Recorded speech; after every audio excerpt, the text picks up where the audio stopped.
We're now getting to where the fun starts. So I've got my meter at the ready. I've got the circuit information there. I've just given the mains lead a good clean with the cream cleaner. I've temporarily put the knobs back on the spindles.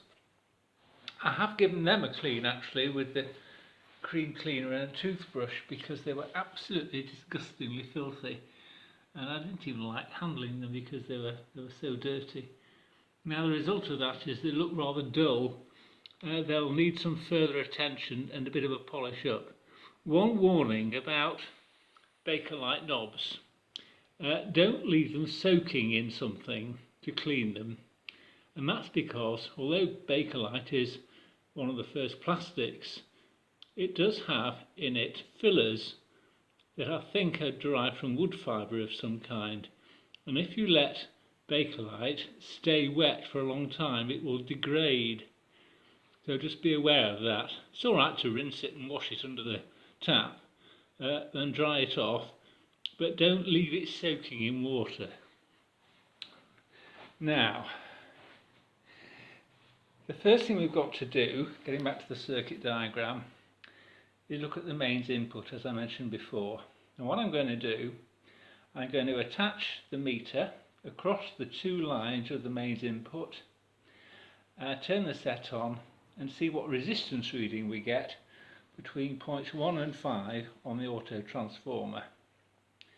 In doing so, we will verify that the switches are working, we will verify that we've got continuity through the auto transformer, and then we'll go on to see what the consequences of that are further down the line.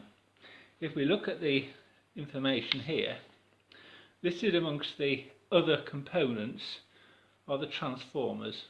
T2, the mains auto transformer, and there's the resistance in ohms, approximate note, approx values, between the two, the various points along the winding of the auto transformer, points 1 to 2, 2 to 3, 3 to 4, 4 to 5.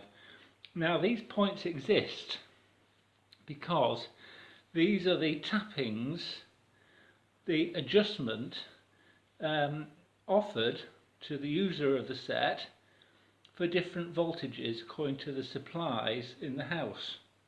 Now, of course, these days we're used to everyone being the same, but not that long ago different supply areas were catered for by local generating power stations. The national grid wasn't all over the place. Different towns and cities had different mains voltages, so adjustment was needed. Now it's here on the back of the set, look, on this panel, the removable plug here. I'll just pull it out so you can see how it works. There's a little plug, and according to the voltage in your house you plug it into one of these three ranges here.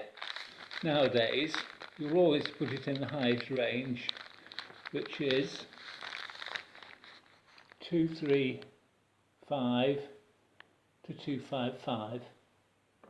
Now that corresponds to this highest point here along this line.